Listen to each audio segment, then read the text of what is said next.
Hello everyone. I hope you've been enjoying the summit. We're on the last day. It's so exciting.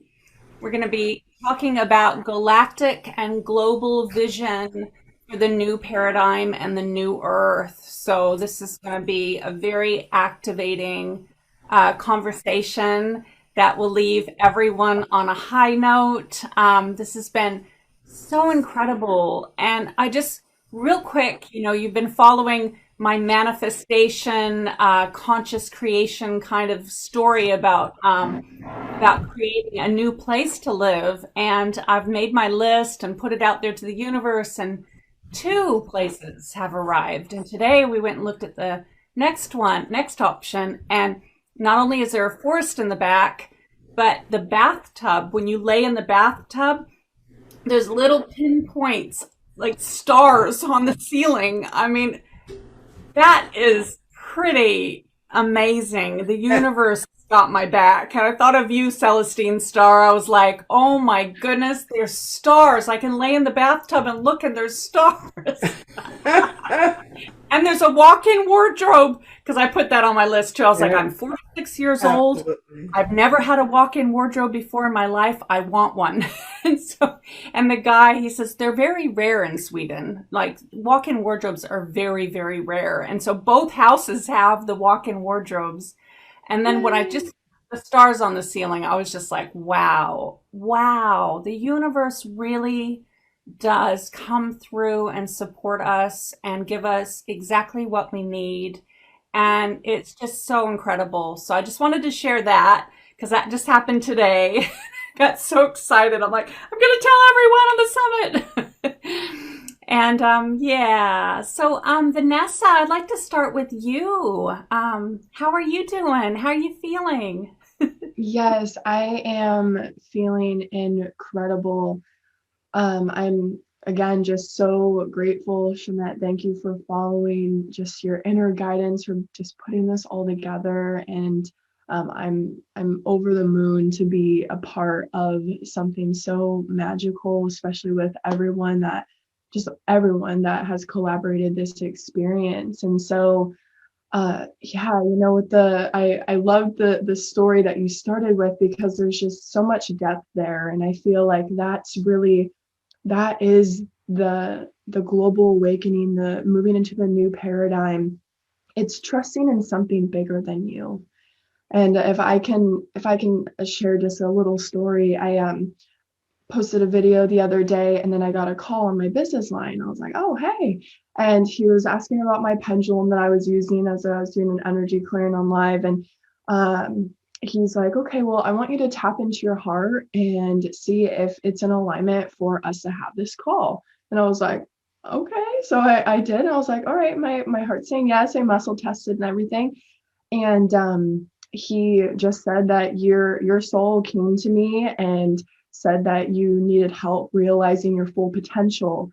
And so I've been doing, even though you don't know who I am, I know who I am, and I've been doing this work and have felt like a completeness of his work here, really. And so now it's just about serving others and helping them realize their full potential. And so he sent me this 20-second energy transmission over the phone, and he had me tap into my heart, and he was like, are you open to receiving this? Is this an alignment for you? And I immediately just bursted into tears, and I felt chills up and down my spine, all over my body. It was, and my eyes were watering. It wasn't like I was emotional, but it was like this purification as he sent over this energy transmission. And he was like, you've been asking for help, and this is your answer. You manifested this, you called this in, so here it is. And that was the end of the conversation, really.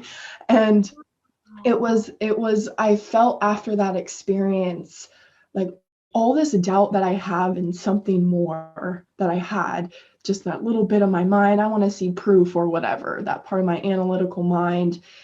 After that experience, I just felt, oh my gosh, it's after, and it's been a while since I've had like that type of miracle where someone just random calls you and they're just speaking right to your soul. And so the reason I'm sharing this story is because when you align with your soul's purpose here, your dharma, if you will, you open up to your path.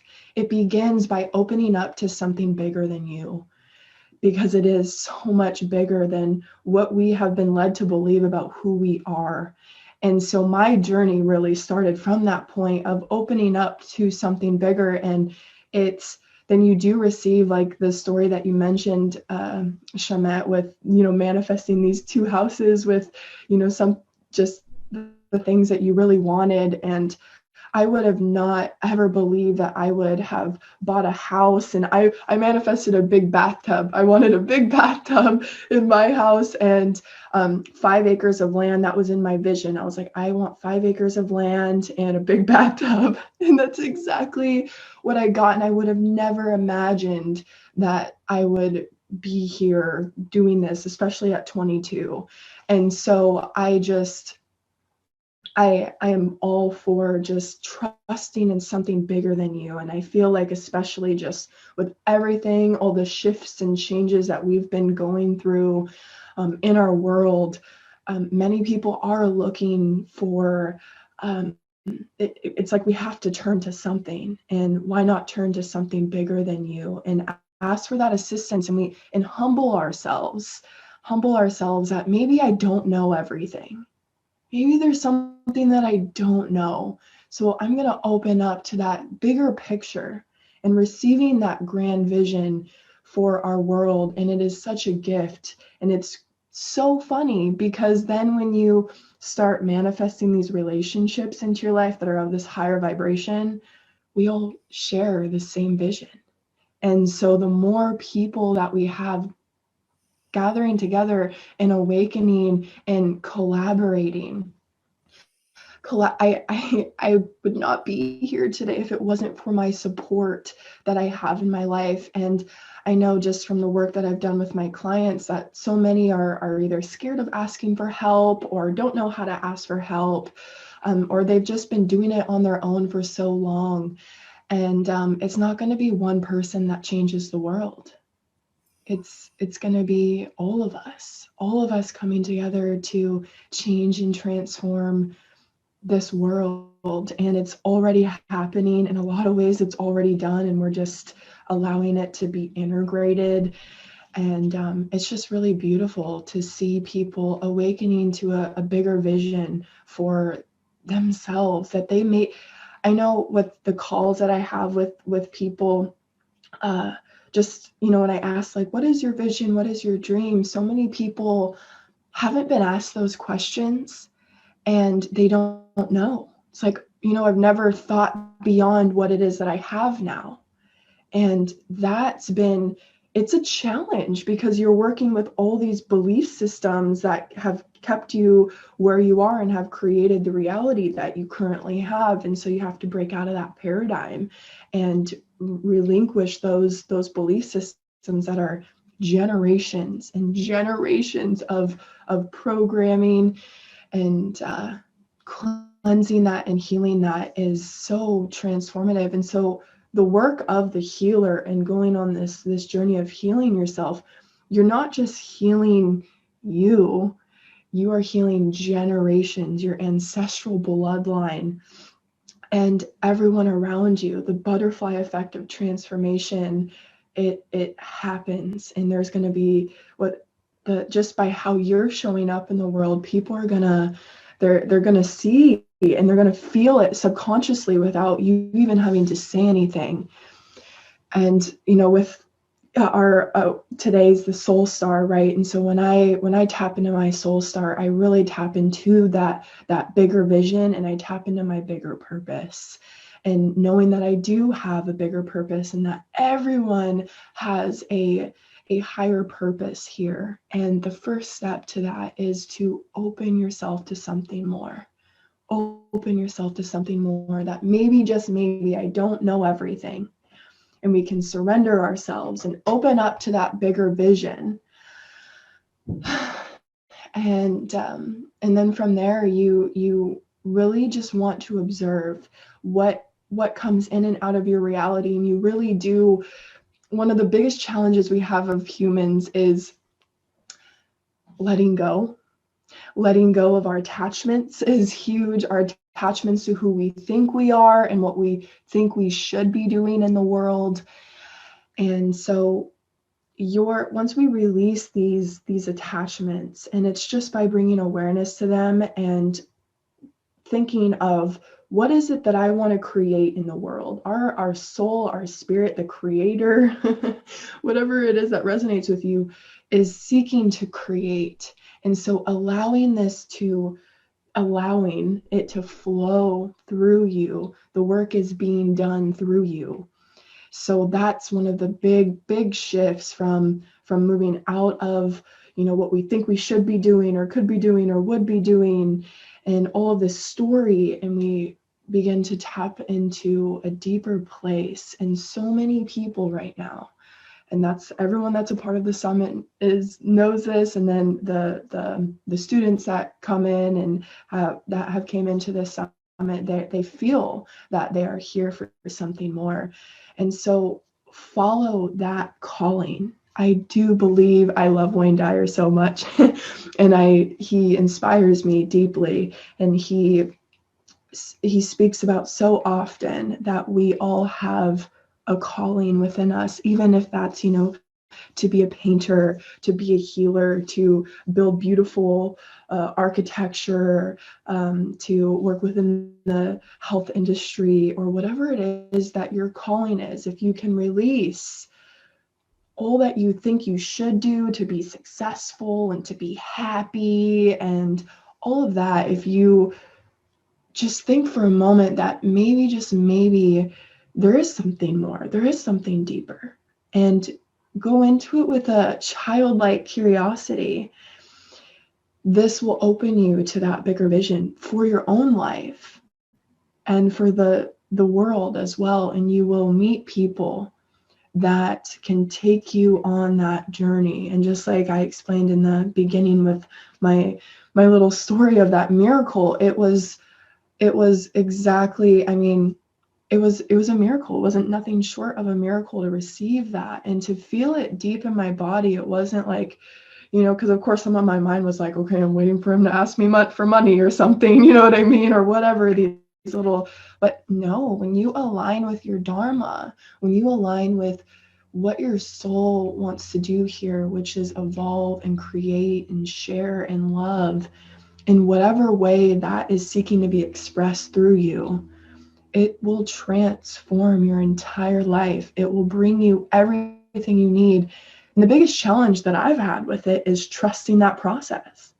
It's like, I want to take control of it and be like, it's not working out as fast as I want it to, or as big as I want it to right now. And it's just trusting that this divine intelligence that has created this world, that in fact created you as well, knows exactly the perfect time and the perfect people and the perfect opportunities to bring to you so that you can continue evolving. And so I'm very big about making declarations and making a declaration to the universe that you are surrendering, that you are opening up to your soul.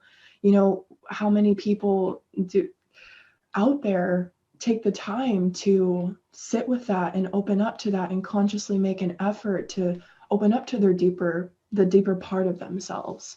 So that's definitely what I want to share as far as aligning with our purpose. A lot of people that I work with they're searching for that deeper purpose and deeper meaning in their life. And what's beautiful is it's right there in front of you. It's right here in this moment. And the more that we quiet ourselves and quiet the thoughts and the stories, and we allow ourselves to be present with this moment and how much is being offered to us in this moment, and we allow it to flow through us, transformation immediately happens. Miracles begin flooding into your life. But it's an undoing that we're really doing. We're allowing what's no longer serving us to to fall away, to be undone, and to allow this bigger vision to erupt within you, to awaken within you, and then take inspired action. Oh, today I feel like going for a walk. Today I want to call that friend that I haven't spoke to in a long time. Yeah, that feels good. It's like leaning into that yeah, and like what feels good for you right now. Lean into that. If you're feeling that resistance, just take some time to sit with it. And when I feel resistance, I immediately know that it's my time to tune in with myself. But so much for me, I'm a big doer, and I will, well, but I'm supposed to be doing this, and I'm supposed to be doing that, and this and that. And it's just, you can get so caught up in that, and then you lose the getting in touch with that inspiration. And so that's what I would like to share. Yeah, I think we're all being called to really step into our human beingness instead of our human doingness, huh? Oh yeah, absolutely. Allowing it to be done through us. And it takes so much faith. And just like Schamet with even launching this summit, it's having faith in a bigger vision. And it might not turn out exactly the way that you think it will at that time, but it's this slow burn. It's over time. Eventually it's like, now I get it. And it's trusting in that. You're not going to see, your mind wants to see, I want to see the proof right here, right now, of my efforts, but it takes time to grow, just like a plant does. And with the right soil, feeding yourself the right nutrients, giving yourself that environment to really grow into your fullest potential. And when I say environment, your inner environment, that's what you have control over. And you do have some control over your external environment, but a lot of it you don't. And so creating that inner sanctuary within yourself and enjoying being with you. No one's going to love you as much as you love you. So that journey of loving yourself is indeed the most important steps that we can continue. It's a continuous process. You don't wake up one day and say, I think I finally love myself, but maybe you do. That might work for some people, but it's those little shifts, like I'm going to put down the crackers today and grab an apple, or instead of picking up my phone first thing in the morning, I'm just going to sit with my heart. It's the small changes. Create big rewards, big steps forward. Yeah. Thank you, honey. Yes, thank you so much. That's beautiful, divine wisdom. Aw, I love you. Oh, I love you, Yeah. sister. Such Yeah. wisdom, Aw, such I beautiful know. wisdom. She's amazing. She's an old soul. Thank you. Yeah. Yeah. Just at the beginning of so many amazing, amazing things that she's going to be doing on this planet. Incredible, incredible being of light. And yeah, thank you. I love you too. Yeah, and when you surrender, you just have no idea what will be granted and given and shared.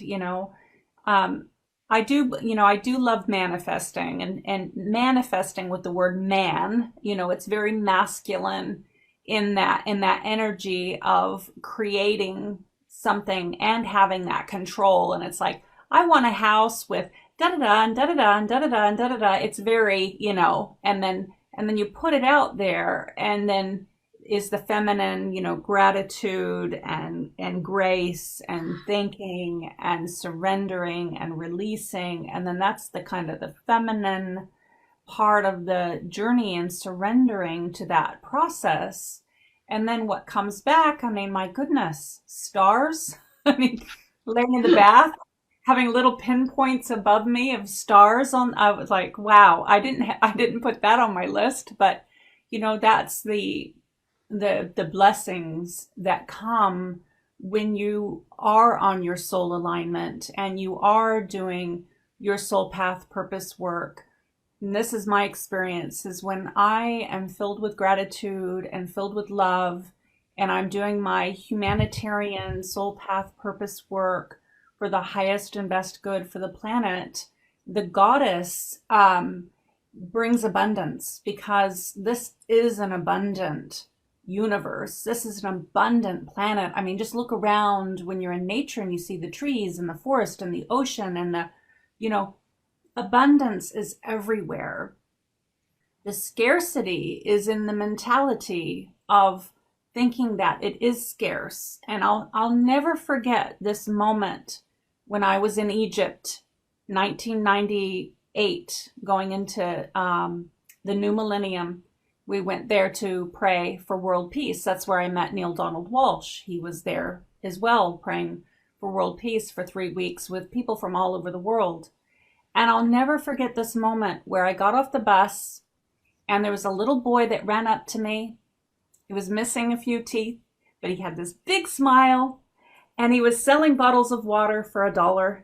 And he was so happy, and he was so abundant in his energy and his exuberance. And and I only had a 10. And so I handed him the 10. He goes, "I'll be back with your change." And then he ran off into a crowd, a crowd of people. I thought, oh, he's not coming back. But he did. He came right back with my exact change and, "Thank you, Mom," and gave me, and then went off. And I thought, wow, he's so happy.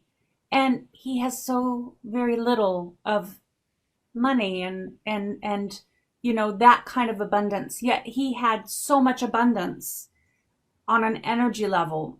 And then I went back to America, to my family, and all the American kids with, "I want this and I want that," and na na na na na.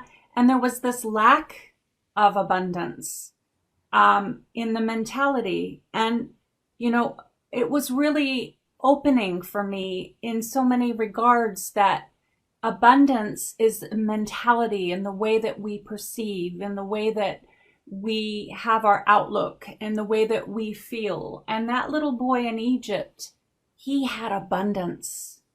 And, we all need to get back to that place, in my opinion. That abundance mentality is something, that's where it's at. That's where the joy, the love, the faith, that's where it's at. So anyways, I wanted to share that story, but we'll get to you, Celestine, because I know you got to go soon. But look at you with Egypt behind you. It's like a perfect lead into. There you go. There you go. So thank you. I just want to bow to you, Vanessa, because you really brought it home about really knowing your soul purpose. And so I just want to thank you. And I'm totally amazed. The opening of who you are at an early age just gives us so much hope for the future. And you are one of the awakened ones. I call it the awakened hope for humanity. So, and each of us here, and thank you, Schamet, for doing this, for bringing us all together, bringing some of the most amazing beings with carrying wisdom, deep wisdom, just as you shared, Vanessa, deep wisdom. And I can't wait to hear what you're going to say, Oberon. You always bring it home. So I just want to thank you, Schamet, for all this offering. And today is the awakening of the crown, the galactic crown, the soul purpose, and knowing oneself in the walk. So I just want to offer this from my heart, is that each and every one of you are awakened just the way you are. Where you are is where you begin. There's no reaching out to grasp who you are. It unfolds and it awakens within you in such grace and such purpose, because your destiny is unfolding before you. If you look at your life from the time that you were born to the place where you are now, there is great wisdom that's been brought to you that you can put in your gree bag. You may have lived through some tumultuous times, deep sorrowful times. They reach the heart, they awaken compassion in the world. You understand the lower nature of humanity, but you're ever unfolding towards greater awakening in each moment. And to understand that you are, there's a practice called the Dzogchen where they say there's nothing to do and no place to go and nothing to fix. It is all as it should be. But the grace of this path is to understand your primal awareness, that part of you that is within, that is the guiding light for your life. And my practice for people, for those who are ready or who dive deep, is to guide them towards the understanding of their primal self. And primal self is different for me than the divinity. The divinity is the grace and the glory and the radiance of the oneness of the unified field of creation. But there's an intelligence that is a part of the unfoldment of you being birthed into creation.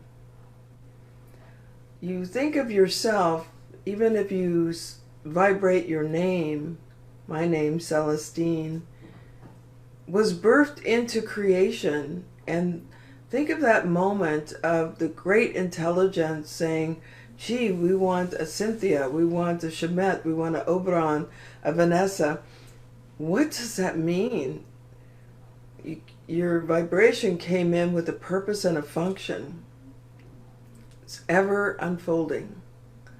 And that part of you is indestructible. That part of you is a part of the very core of all creation. And within that is an intelligence that is your primal awareness. Knows no bounds, knows every part of you. The different lives that maybe you dream. You wake up in a dream, you go, gee, I'm living this life. Yes, there's different parts of you in different ways enacting the unfoldment of creation. Every one of us is a story. We have a purpose, our purposeful function and quality. And getting in touch with that primal awareness, that part that's actually enabling you to breathe, take a breath, the heart to move, the blood to flow, is that part of you that is eternal. And so understanding that and awakening, so the consciousness in the human form, the one that wakes up and says, I'm going to have a good breakfast today, or this is what I'm going to do. The I am within the body form awakens to the primal awareness, and that is the path, is the inner self, the self that is incarnated in the human form, then connects to the primal awareness, that which is connected to the all. It is the aurora borealis, where the snake biting the tail, and the myths, because as you begin to integrate, it is like the Holy Trinity of the Creator, the primal awareness, and the self.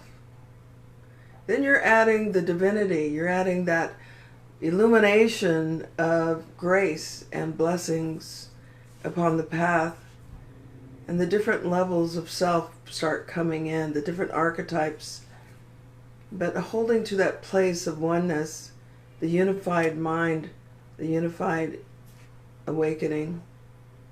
So looking around at just where you are, you can see kind of the qualities of your life. Are you a helper? Do you like to give? Are you a taker? Are you struggling through the depths of the dark night of the soul? Do we need to polish our mirror a little bit to see more clearly who we are. And so there's plenty of practitioners that are there to help you to discover through polishing the mirror, letting go of the trauma as something that holds you back from where you are, but rather it empowers you to understand more of who you are. And as you begin to know more of who you are, you recognize your purpose and your function, why you're here, what you're here to do. And often the divinity is the grace. It steps in and says, I'm going to show you, I'm going to guide you to the right practitioner. I'm going to guide you here, like Vanessa was speaking about. I'm going to guide you to the right house, like Schamet was speaking about. I'm going to guide you, that divinity, that unified field that can feel into the group mind of humanity, because you are a part of a group mind, and guide you where you need to be, because you're ever moving towards that moment of self-realization. When you awaken to your purpose and your function, which is a part of our lineage, the Egyptian lineage, all the mystical writings, a lot of them is for the purpose of understanding that, your function and quality, your eternal self. Once you have that, then it becomes exciting, because you will be inspired. That impulse comes in. The impulse for Schamet to do 9 days. I'm like, what are you doing, young lady? But she's, yeah, she did it. She's awesome. 30-something speakers. What? Hello? There was an inspiration that came from the inner realms into her heart. She's already on the path of where you are. I'm just going to say as an example, you're on your path, and there you are inspired, and look what came out of that. Beyond your imagination. It just... So I love walking in my purpose as a celestial being.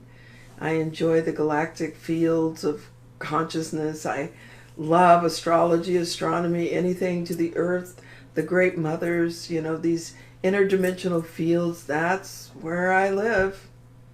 And when I settled into that and said, okay, this is it, raised to be a priestess, and still I had to find it through my own way, back to that place of committing to do medicine wheels with my Native American, committing to opening the Temple of Light. But it's so rich. So in that state of being, you become the awakened hope for humanity. And we need you at this time in creation to awaken to your purpose and your function. It's right there, as Vanessa said, right there before you. And it starts with the passion. What are you passionate about in the world? What can you do every single day and never get tired? That gives you a little hint. And you could say, and then how do I feel that I would like to help humanity? Because you're a part of humanity, and it's a really interesting thing.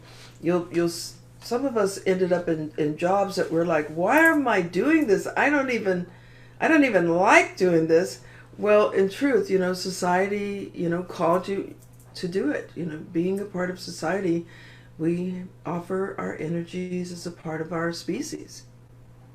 But then when you awaken and you say, well, how do I want to help? Then that puts you on a different path. It's your path. And if you combine it with your passion, there you have it. You have a walk that you could do for a long time. Inspiration comes in. I love inspiration. My girlfriend said, boy, you are driven. You just don't stop, do you?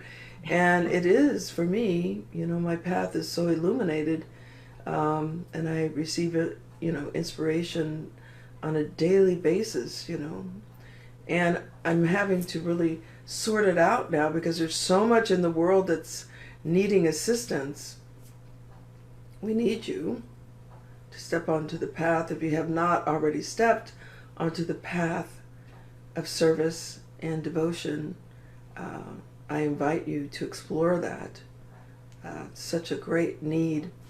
And one of the things that we are needing is for as many of you that can to envision a new world.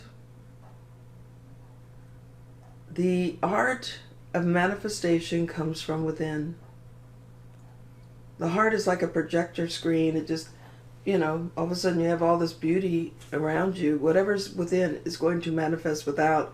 So letting go of the fear, letting go of, gee, am I going to get this? Am I going to give that? Can I do this? But rather sit quietly and envision, what is it you need? What do we need on earth? We need clean water. We need children to be cared for, food, clean food. We need the leaders of the world to step up who have the heart and the consciousness, the elevated consciousness to lead humanity.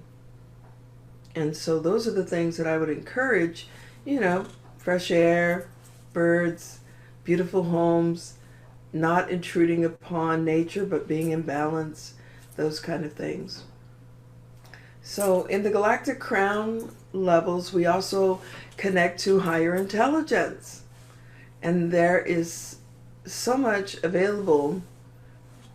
And when I speak of connecting to higher intelligence, I'm talking about those who are beneficial to the all. You meet inner intelligences in going into the inner world, but to distinguish is to understand that whatever you're connecting to will always be for the benefit of all. We'll never fall from that grace. We'll never direct you to do something harmful. We'll never direct you in a selfish way. And so we have a world filled with millions of us gather with us together. There's often global meditations. Join us in these global meditations. I work with a group and we offer global meditations for people to join in. The time is now. We're really rebirthing a new world, and a lot of the confusion and distortions are simply the birthing pains. Things have to fall apart. Things have to be seen. Skeletons have to fall out of the closet. All the truth must come forward. But to keep envisioning in your lane, in your sphere of consciousness, what it is that you need for your world, and know that it will be manifest like that starry ceiling above the bathtub. So in the grace of the One, blessings of the Mother Gaia, and just being present here, awaken the goddess within, awaken the intuition, awaken the consciousness, awaken to who you are. Know that you are perfect in every way. If you need to polish your mirror to get rid of sorrow, do that. Do it with pleasure. Do it with as an empowerment. You are the awakened hope for humanity. I'm so grateful to be present. Thank you, Schamet. Love, love, love. And I'm going to just open the space in prayer. Athe mahasnehe mananda karashana de na maresene hurna maishka taha. Woo! Whoa.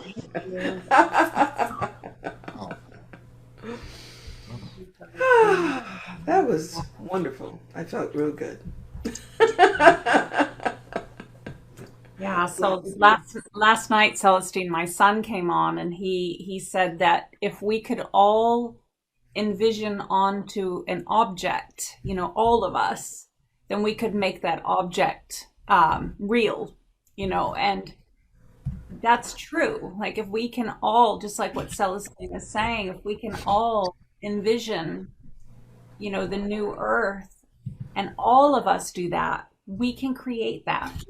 And I wholeheartedly 100% believe that. And it was so sweet to hear that from my son last night. I was just like, oh, it was so special. It was really beautiful. Starting early, my goodness. He's 9. Yeah. That's what we need, the awakened hope for humanity. I'm telling you. Yes. Thank you. And yeah, and Vanessa, so beautiful. Oh, and so, sometimes with the soul purpose and the passion you could be doing one thing, like for example, I was the healer, the private healer on Lord of the Rings and King Kong and The Hobbit in New Zealand. And it was a dream job for me. I loved it so much. And I started on that path as a healer at around Vanessa's age. I think I was around 22.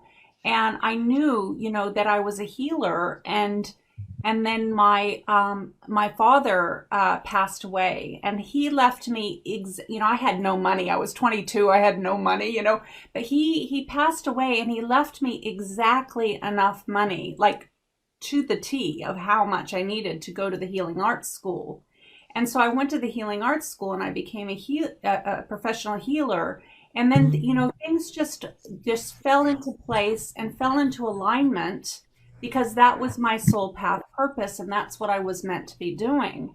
However, things shifted and changed, and then I got very inspired by film, working with all of this film crew, creating Lord of the Rings, creating, The Hobbit. It was so I was so amazed by their creations and their creativity, and I was kind of swept away in a way of this magic that was being created through vision, and then I started to yearn to be like them, to be this creative cinema, doing the cinema. So I saved all my money from working as a healer, for the 3.5 years, and went to film school. So I went to film school in New Zealand, and I art directed 3 short films after that. And I loved it. I loved it so much.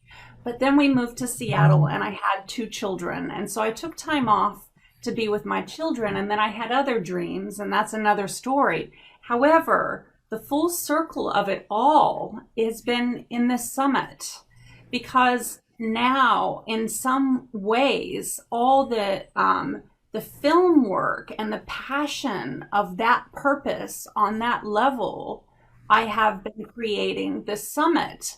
I've been recording and editing and, all the different pieces. And then I've got Oberon, this wizard, and priestesses, and, and it's just been so amazing in the full circle that has been created without me actually even intentionally creating, just by doing my soul path purpose work.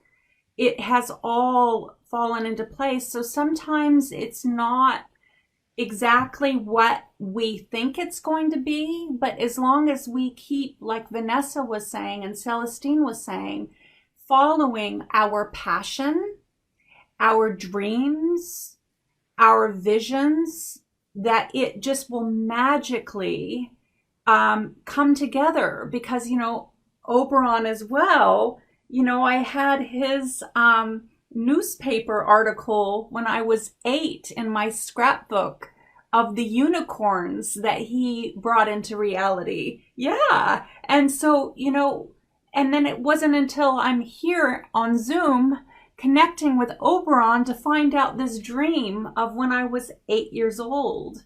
So, we're all magically interconnected in this amazing tapestry of life. And each and every one of you that are watching right now, you are meant to be exactly where you are. And really, breathe into that. Because you have no idea what tomorrow will bring when you step into the alignment of who you are and bring your magic to the world. So, yeah, I'm so grateful for you, Oberon, for you, Vanessa, for you, Celestine, and bringing all your wisdom and your magic in this moment, because you are all touching the lives of so many people that will then go on to spread the magic to their communities. And yes, and then it just grows. And we've been getting so many great responses in the Facebook group about the huge transformations that are occurring. One lady I just want to share with you, Oberon, she says, just knowing that Oberon exists has brought so much healing and consciousness to my existence. So thank you, Oberon. And oh, yes, and over to you. Yeah, yeah, it's pretty exciting. Yeah. Wow, that's really something. As I've been participating in this whole summit, I just, it's the emotions and just tears coming to my eyes. I'm to be in the company, of such incredible women, goddesses, priestesses. I'm like a worshiper in the temple, surrounded by everything that I love the most in all my life, and it's you, it's all of you, and the spirit of the goddess that shines through each of her avatars. I'm in love. I'm that's the only thing I can say. It is my entire function in being as a man in this world is to be in love with all that is female, and I'm just overwhelmed by that. People often ask me as a wizard, they say, well, what should I be doing with my life? And I always say, well, you should figure out what you're here for and then do it. you know, and I think that when we do that, when we really do figure out what we're here for, we realize that ultimately we're here for service. Otherwise, why bother? And service is always at its ultimate core to the greatest. You want to serve the greatest of all things. Small little service is all very well and good. I mean, we are in service to our cats.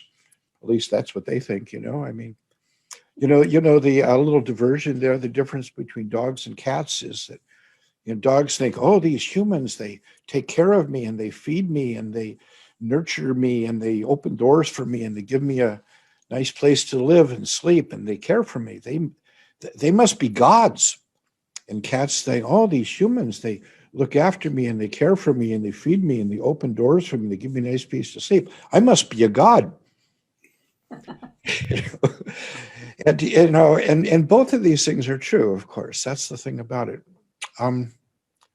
In doing magic and in working in the world, as you, Schamet, have said, and as Vanessa also related to specifically, it's not just putting out what we want and envisioning to our manifestation, which is incredibly effective if we have a clear vision and put it out there.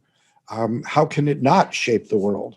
By fundamental principles of quantum physics, our thoughts shape the world.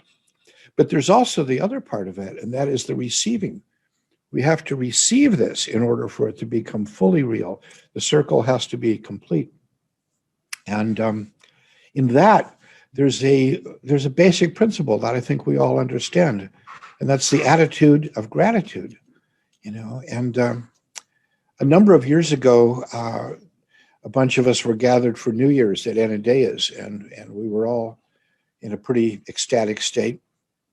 And we came up with a little mantra. An attitude of gratitude is the guidance of the Gaia dance.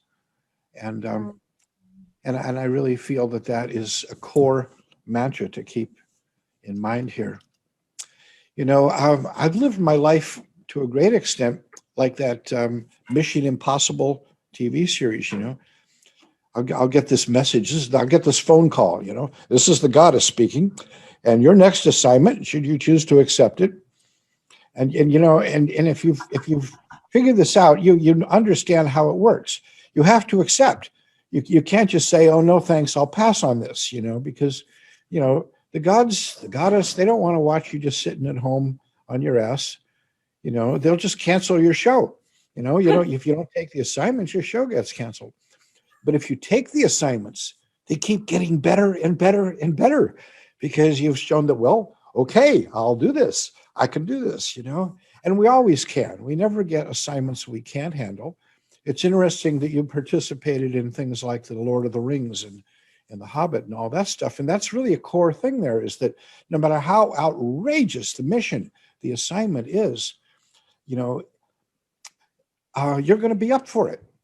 You just have to go, yes. You just have to take it. You have to get up in the morning and say, okay, I'm off on the road. I'm on the trip. I'm going to do this.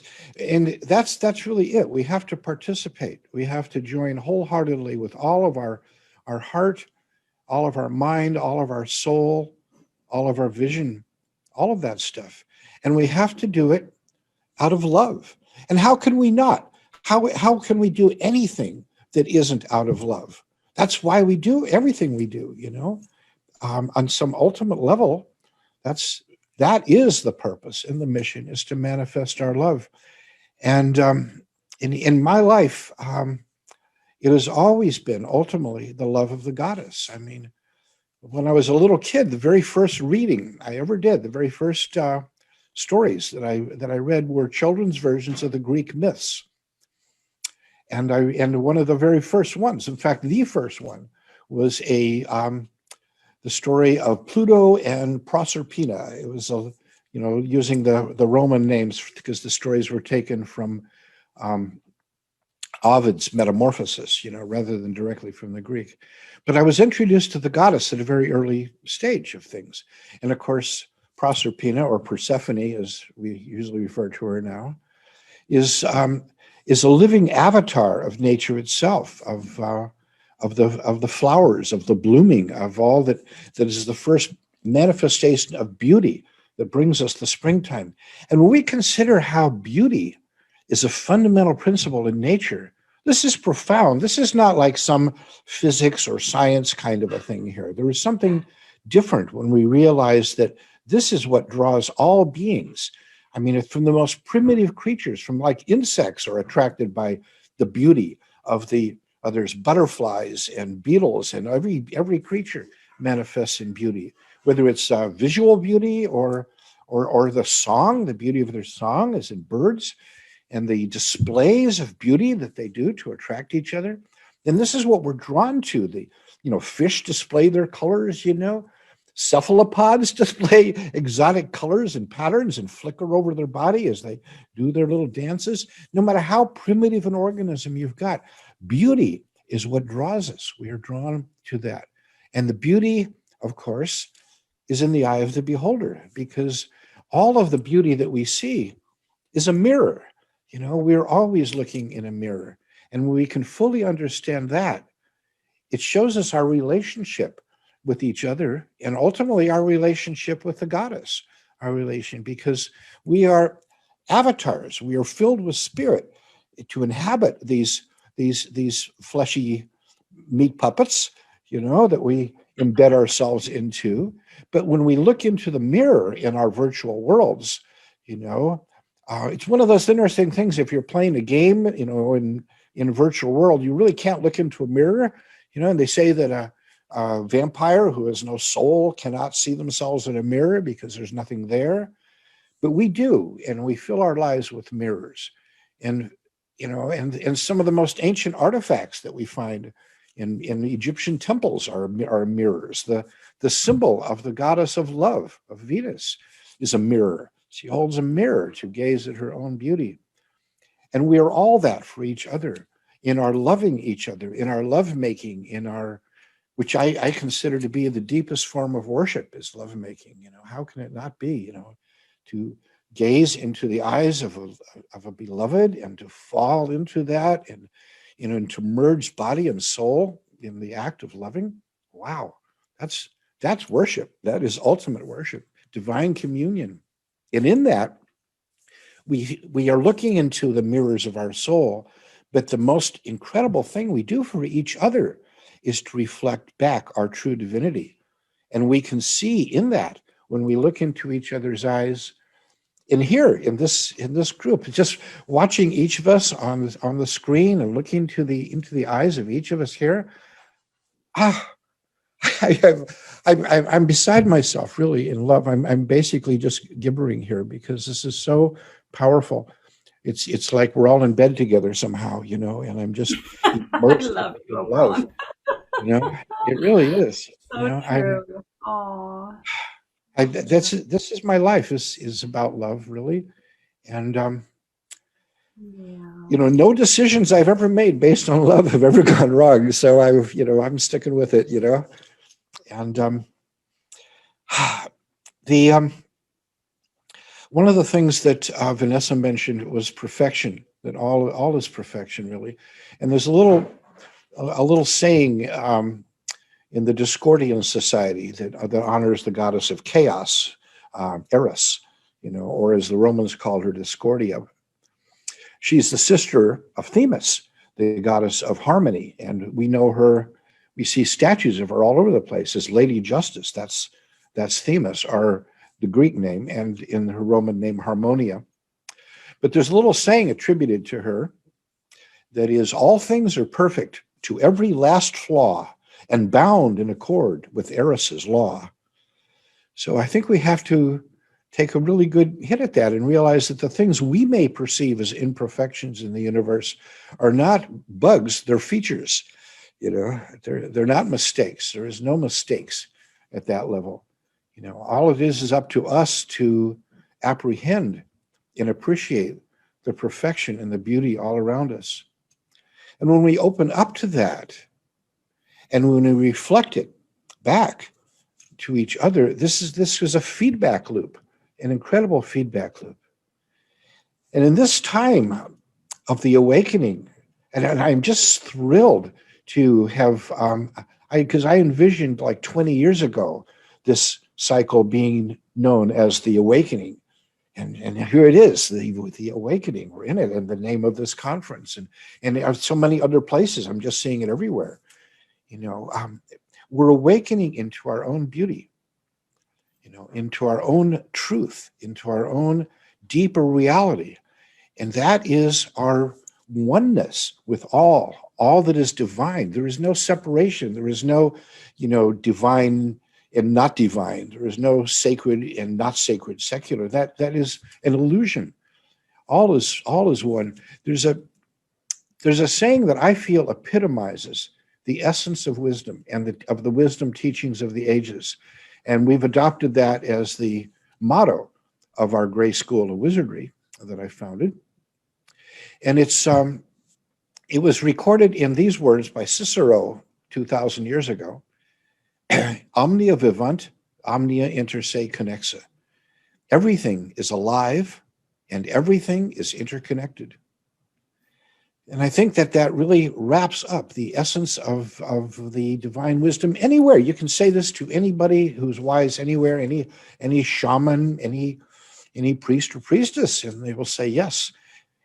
And you can also say the same thing to quantum physicists and all kinds of wise people who may not even think of themselves as religious or connected into spirit or divinity. And they will acknowledge, well, yes, this is a great truth, a truly great truth. And here we are manifesting this. This is real, not only manifesting it by putting it out, by also receiving it. And I know that all the people who are out there, hi guys, watching this live or in future recordings, are going to be receiving this as well.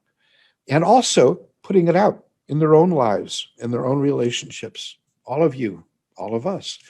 And you and us, it's the same thing. There is no you versus us. It is all that. It is we.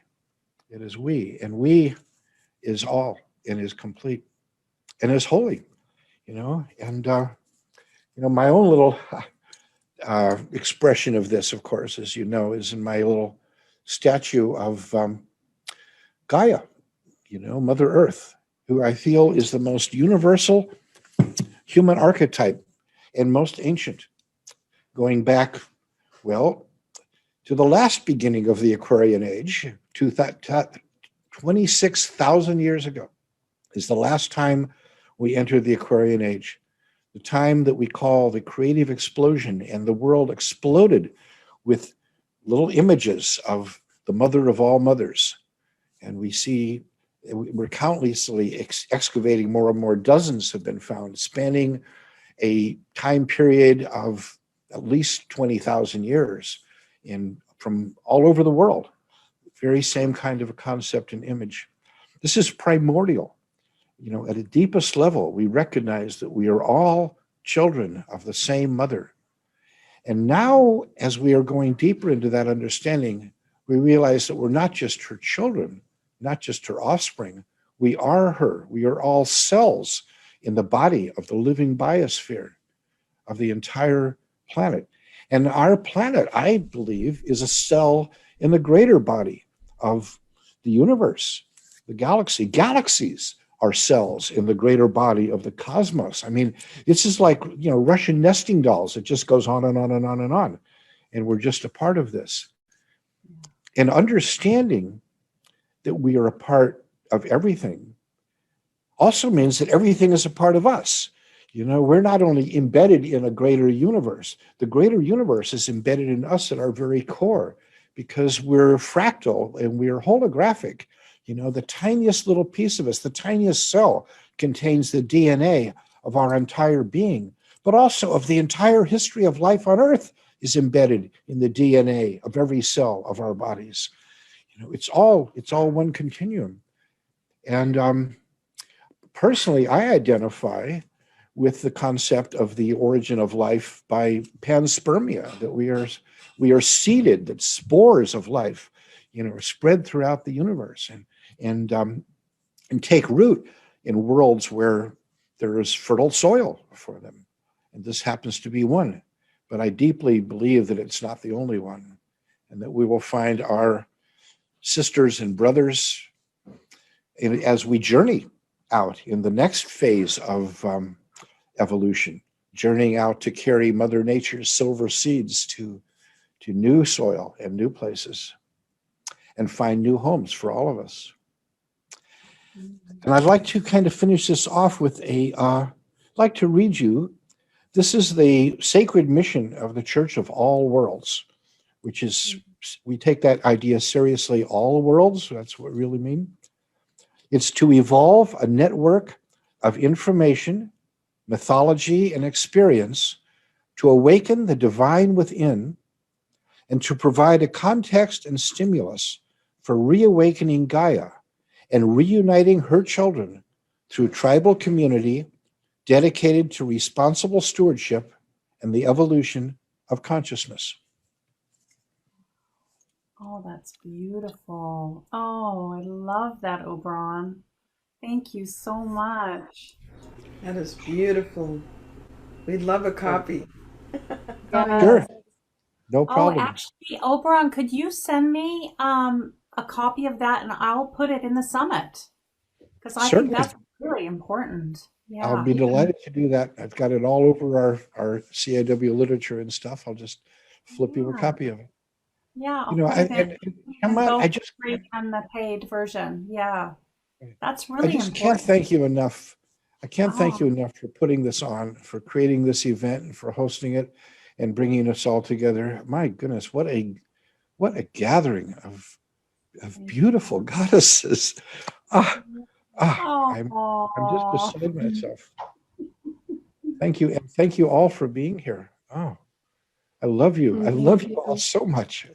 We're so blessed to have you, Oberon. I can't even tell you. Love. My heart is just bursting open. I'm just, just everybody here. We're in love with each other. I mean, I know, so much love. And that's what happens, because there's pureness of heart, pureness of soul. Spirits are in divine wisdom. My heart is, the divinity is just right here. Yeah, the tears come because the holiness is here. So I'm so grateful. I'm so grateful. Love you. When I moved to New Zealand, this is a long time ago, but when I moved to New Zealand, I could only afford, like the cheapest car, and it had a really bad rust problem.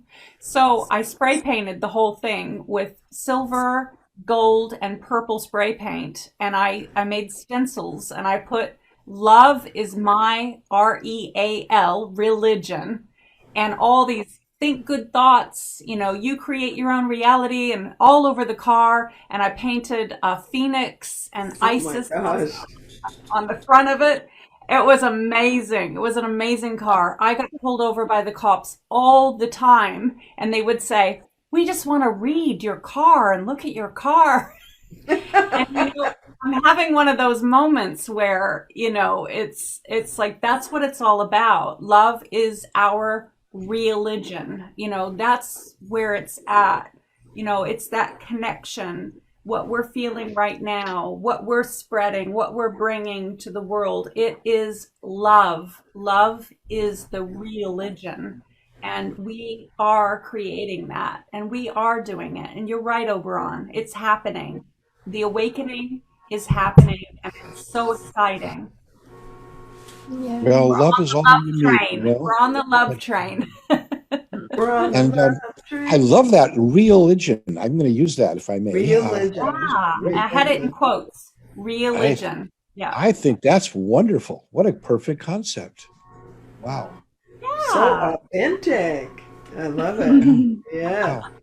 I could just, if you have any photographs of your car, that'd be amazing to see.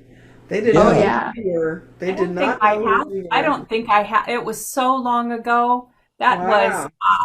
That was before children. So that would have been, 17 years ago.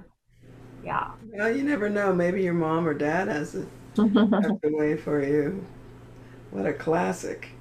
Oh, that was so much fun. It was such a, in the end, I sold it before I went back to Seattle, and I sold it to someone about the price I paid for it. They were so happy to have it. They were just like, A car.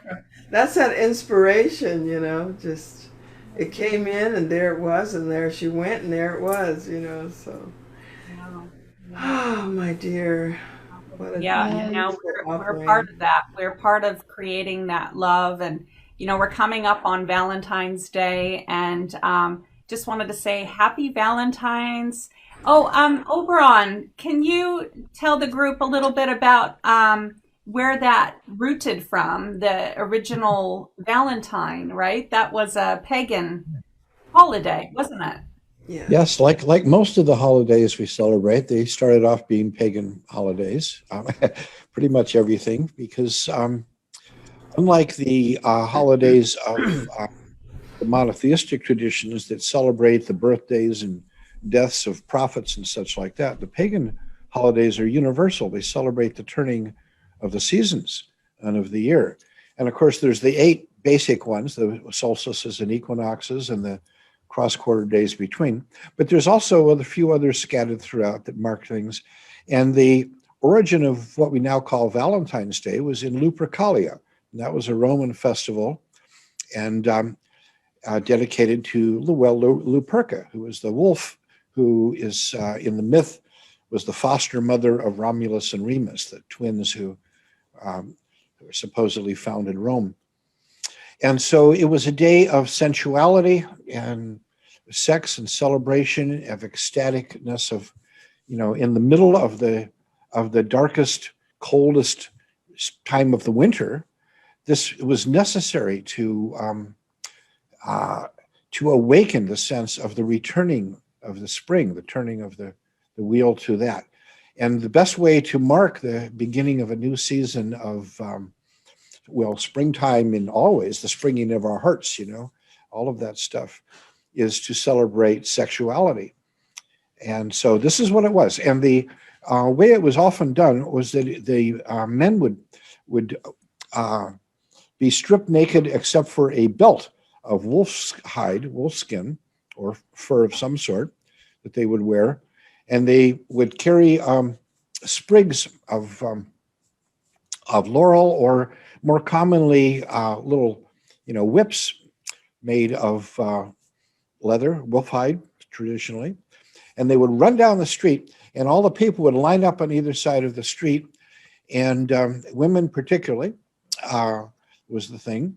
And they would lash at them as they would go by, and people would jump out there and get me too, because this would be a blessing, and it would be a great way if you wanted to get pregnant. You'd be, get out there and get that little whiplash, as it were. And then in the evening, it would just simply go to lots of orgies and stuff like that, and people would just completely hog wild.